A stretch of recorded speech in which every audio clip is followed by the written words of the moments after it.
What's up, guys? Tim Little. Welcome back to Tactical Bassin. Today's video, have a special video for you, a bonus video. Today we're taking you wintertime fishing in the Pacific Northwest. Those of you guys that haven't followed along or maybe missed it, we're doing some additional content, some bonus content with some fishermen that Matt and I trust throughout the country that better represent those outlying areas. So today we're going fishing, wintertime fishing with our good buddy Jesse in the Pacific Northwest. What's up, guys? Jesse Kroetch here, part of the Tactical family. Welcome back to Tactical Bassin. Today we're going fishing in the wintertime in the Northwest. Let's go.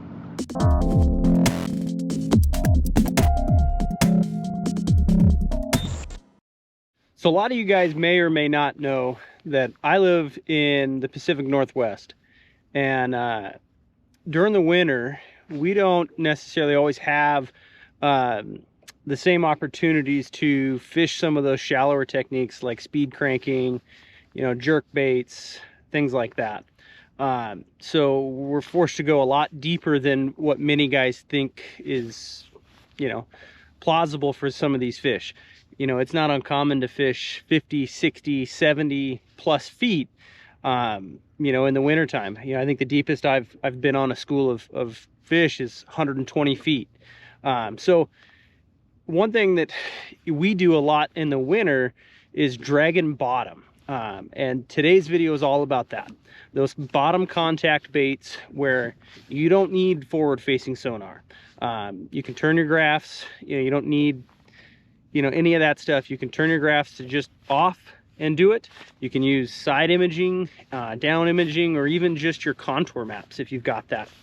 And even on your phone, Navionics app on your phone can show you some of the stuff there.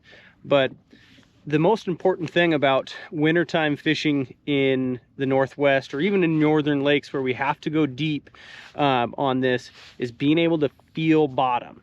And so today we're going to go through kind of all the baits that we use to do that, the techniques that we use on each bait, kind of how some of them change slightly, and what we're feeling for and where we want to find it. So let's get out. We'll try to put a few in the boat and talk through these things as we do them today. And yeah, I'll give a recap here at the end. But let's have a great day and go see what we can find. So one of the things that we look for when we're out searching for this is a video of my side imaging, is we're looking for a lot of things. If you're looking on your side imaging, is ledge systems like this, where you can see the shade line here where my thumb is, and that drop between that and there. Those fish like to stack right along the edge of those. And so what we'll do is we position our boat and drag either up that or right along, ideally right along the strike zone there, all the way down along the edge on that. This gives you a good look of some of the things that we want to look for, those rocky ledges, things like that today.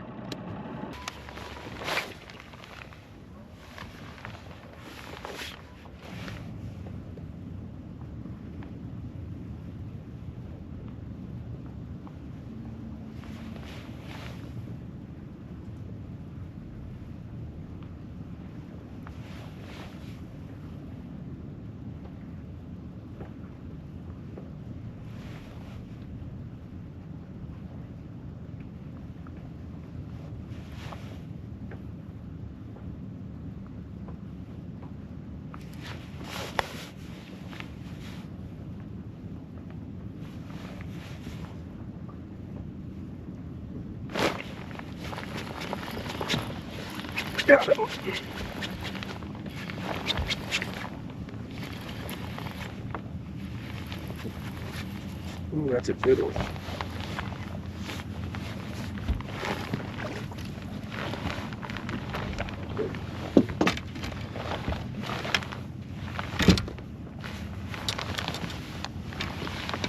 So the first thing I picked up was a tube, and that's usually my go-to in the wintertime. Seems to be just super consistent, super simple. And what I do ahead of time is scent in the wintertime, in my opinion, is a big deal. And so I take and and put crawdad scent inside, and I do 5-6 of them night beforehand, and take and put scent in there, put them in a bag, ready to roll, so that way if I break one off or anything like that, they're all ready to go, you know, if I just need to tie one back on.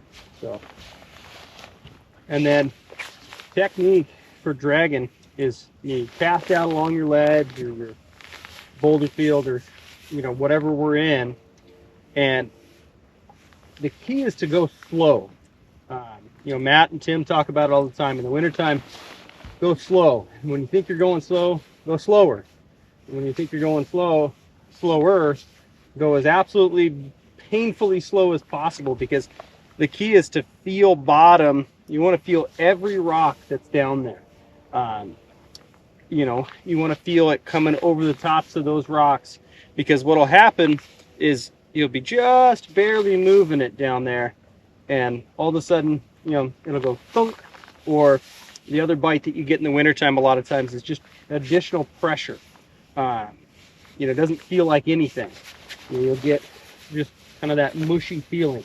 And what it is, that fish has picked up the back of that bait, just barely has it in its mouth, rather than its mouth collapsing on the line. And that's when its mouth collapses on that line, is when you feel that thunk. And so paying attention, you know, even if it's freezing cold like today, you know, just to what's going on down there is really, really important. Now, having a super sensitive rod, you know, sensitive can all be relative, right, on your budget. But your most sensitive rod is what you want to use for these techniques. You know, you want to be able to feel it come over the top of those rocks and fall into the slack in between. That's kind of the key of all of this, is just being able to do that. And so as I drag, I'm generally watching my rod tip. I bury my rod along the side, and I'm almost always watching the tip of my rod, because sometimes you'll see just that little bit of deflection in the rod tip. Oh, there we go. Oh, and he just come off. Ooh. Just like that. Before you see the fish bite. And yeah, that can be a good indicator, especially when it's really, really cold.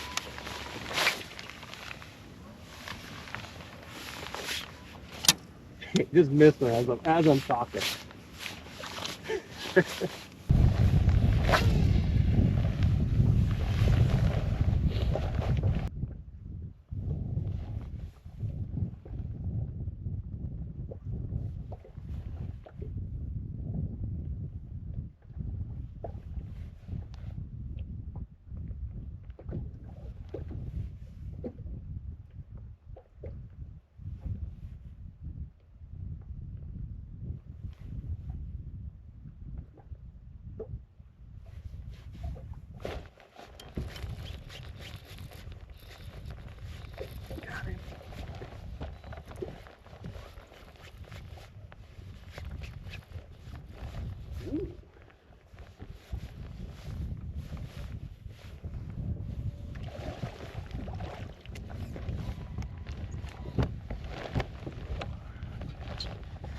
Come here, buddy.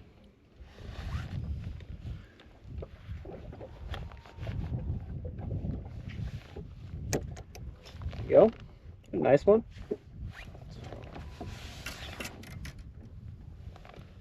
A lot of times when you're fishing really deep like that, you can see how bloated that fish is. What we want to do is we want to fizz these fish. You pull them up from that deep. I think I'm sitting in 40-50 feet right here. You want to what's called fizz these fish, and the way you want to do that is you'll take a needle and you'll stick it.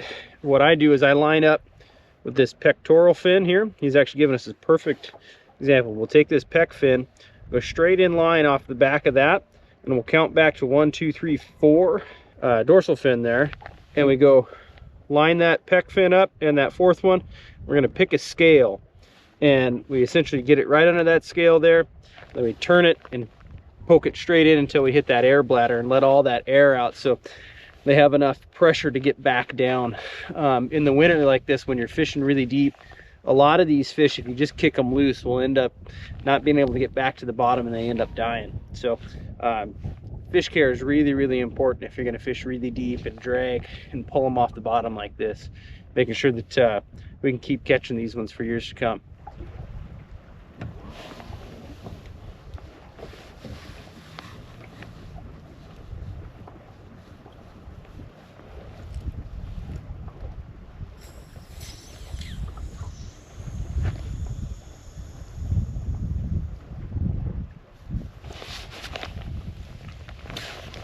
Fizz them just like that. That air comes out and away they go.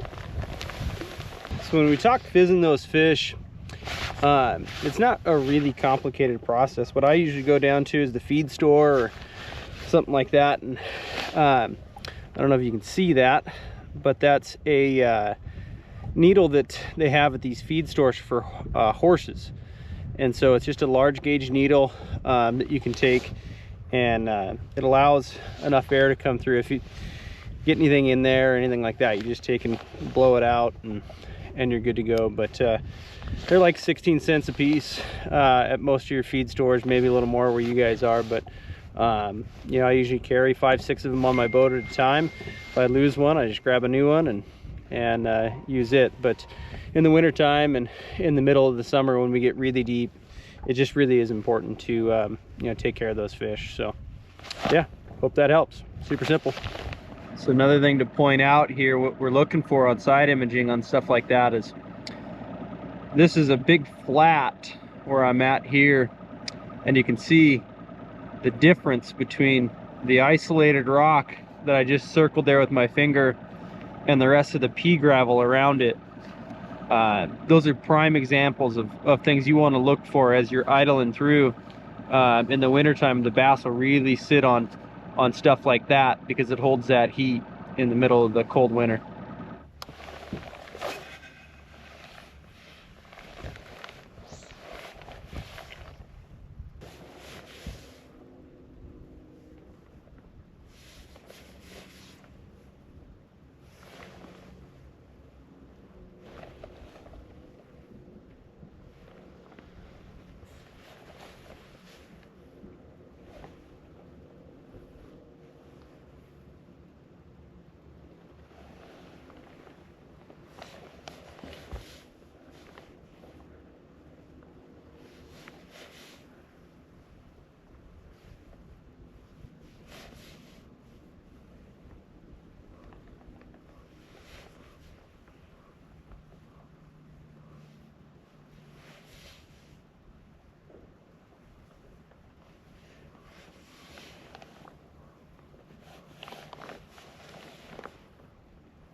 Got him. Ooh, that's good.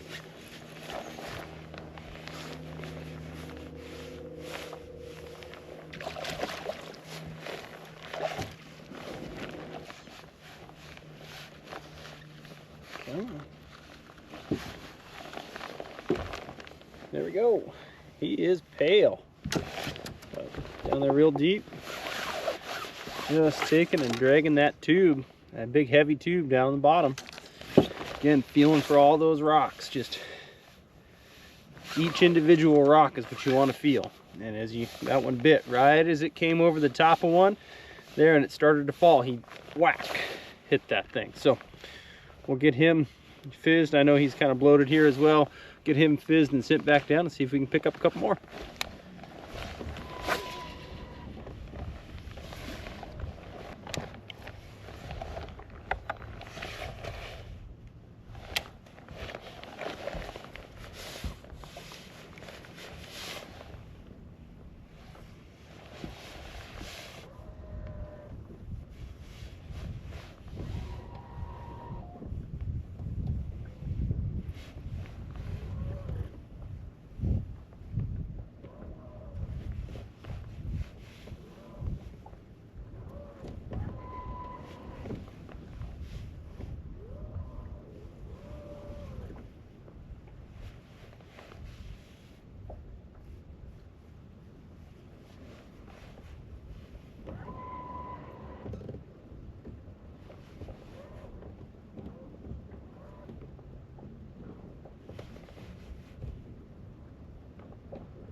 Go. Good. So that was one where just dragging through those rocks, feeling those rocks, and there wasn't any thud, any big bump. It just was heavy. And so a lot of times, like I say, they just grab that back of it and they don't just clamp down on it. They just barely pick it up, sitting there in their mouth. And if it's heavy, just pull back, and a lot of times it's a fish. So again, when we talk fishing by braille, you know, having a super sensitive rod is what can make the difference on feeling those few bites and not feeling those bites.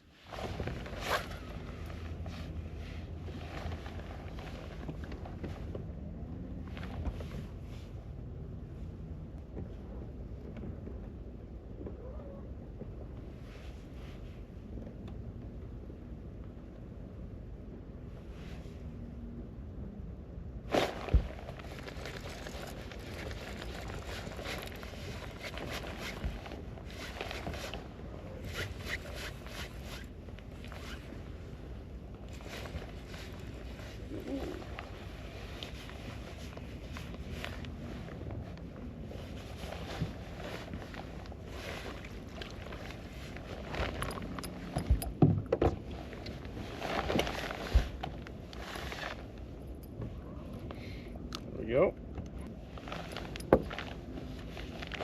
There we go. A nice fish. There.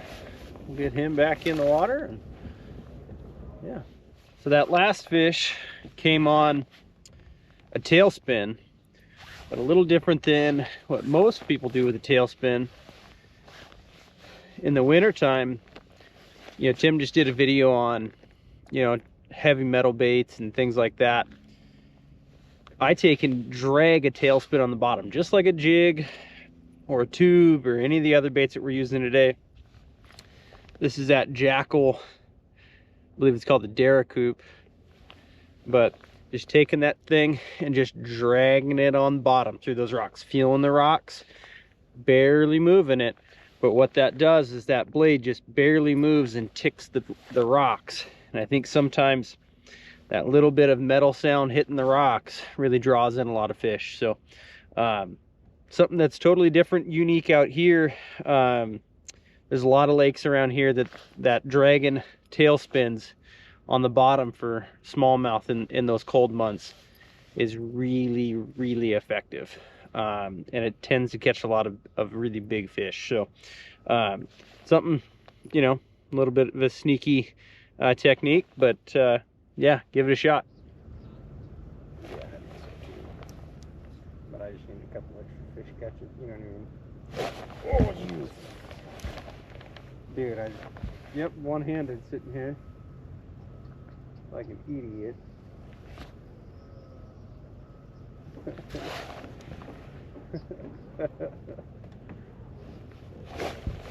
Got him that time. Got him that time. Alright, see you, pal.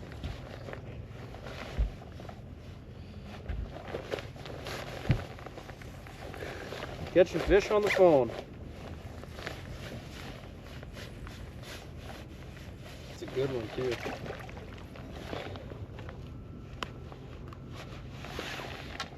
Another nice smallmouth. So, that was dragging that tailspin, dragging it on the bottom, and whack.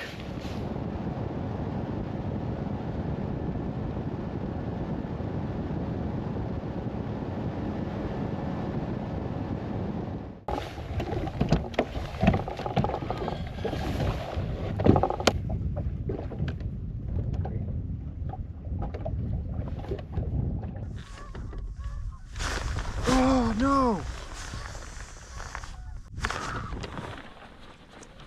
That time, buddy.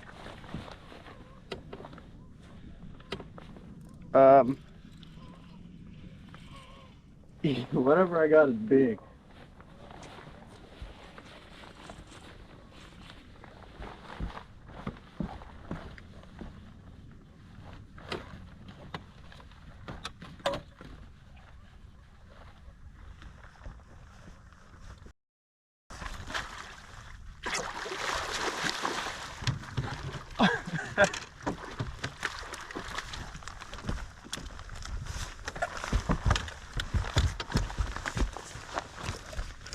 Well, not what I thought it was.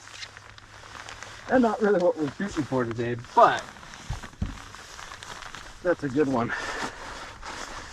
And there's a bunch of them down there. What's that? Big old fat pike.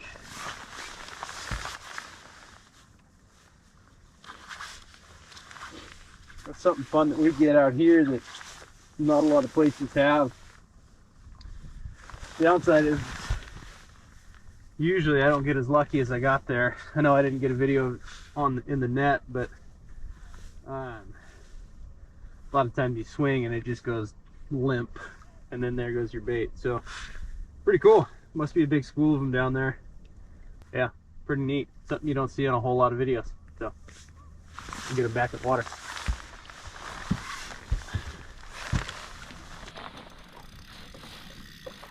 Well,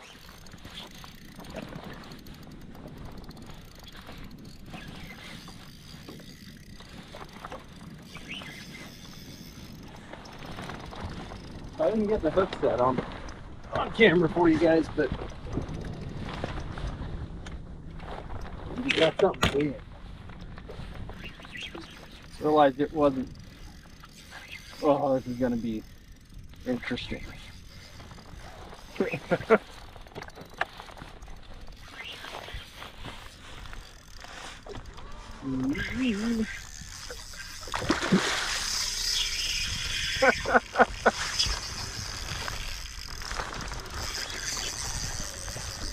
It's big.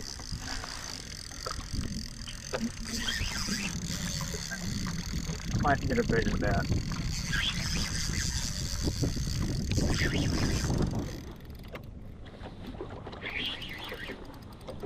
Oh! Dang it.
There you go.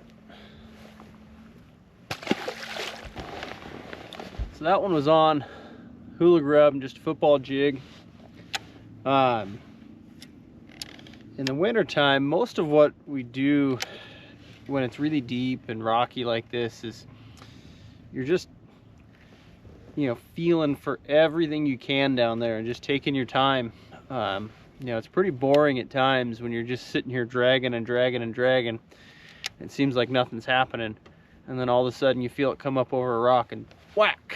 But you know, when you get out deeper, you can't quite, you know, get some of those reaction bites, and so that's what we're forced to do is go down after them and just drag stuff along bottom and just be paying attention. Luckily today it's turned out to be a pretty nice day. I was able to, you know, not even run gloves and warmed up. It was pretty cold this morning when we started, but you never know what you're going to get in the middle of the winter. Some days are really nice like this. Some days are, you know, dumping snow, and that's what you have to deal with. But having the proper layers, having, you know, things so that you're ready when that fish bites, and you're not sitting there cold as all get out and think, oh man, there went one.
Good one.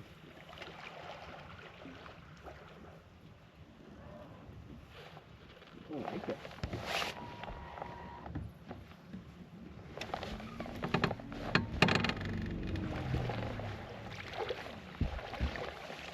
Get up here. There we go. Little fatty. So that last fish came on that Great Lakes Finesse juvie craw.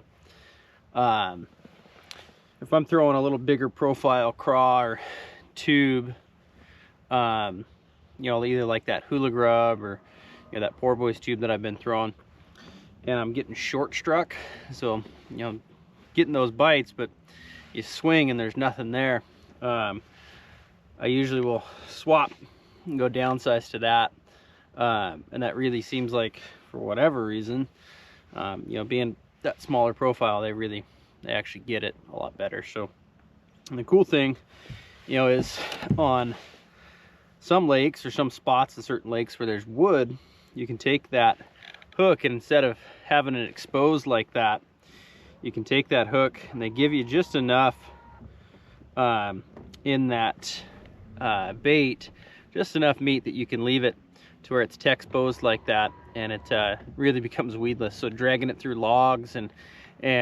brush, stuff like that, makes it really effective. So that's kind of one of the sneaky things that they did, you know, when they designed this to make that thing really fishy. So worth a shot if you haven't tried them before.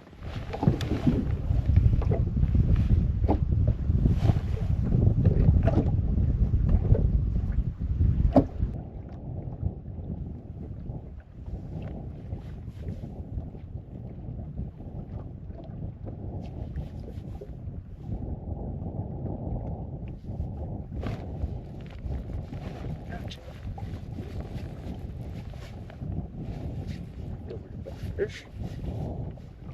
There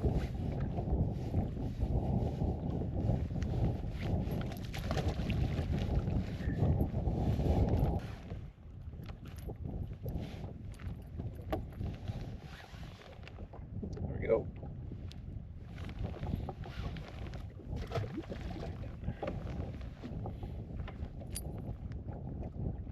Dragging tailspin.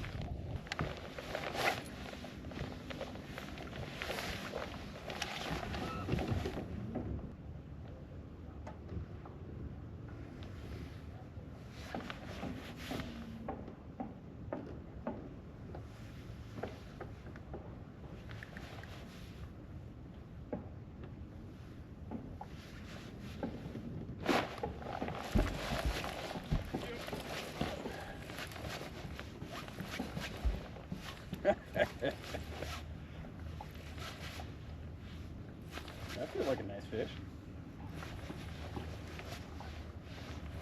Yeah, maybe not. Oh.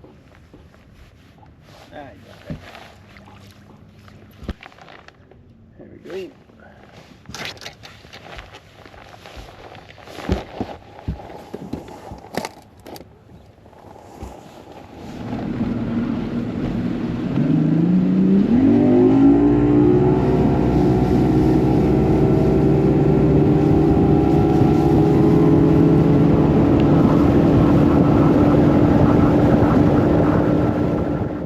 All right, guys, I think we'll wrap it up there before the sun goes down here.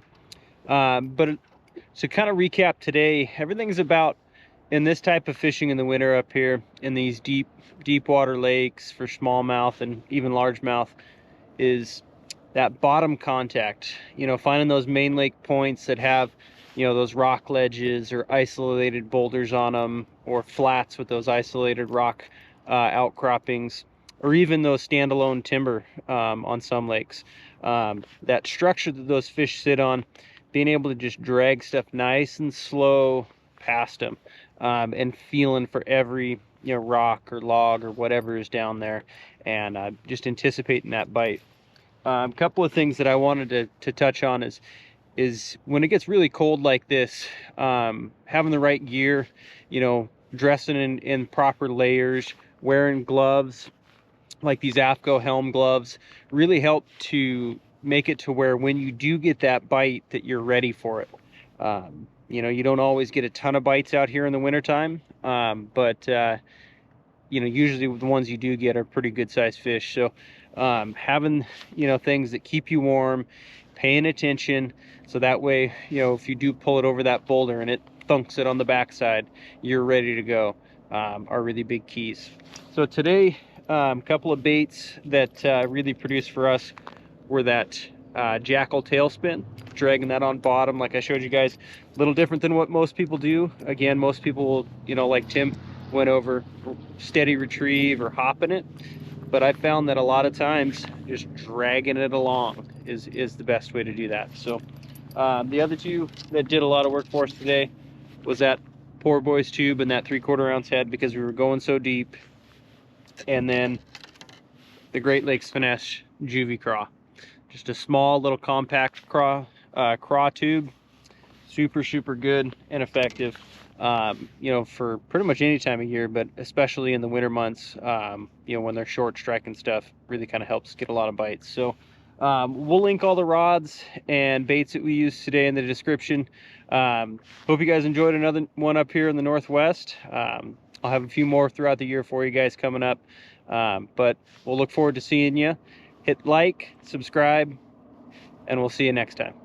Well, guys, what did you think? That was awesome. Jesse did a great job. You can tell he's super knowledgeable, which is why Matt and I trusted him to produce content for you guys.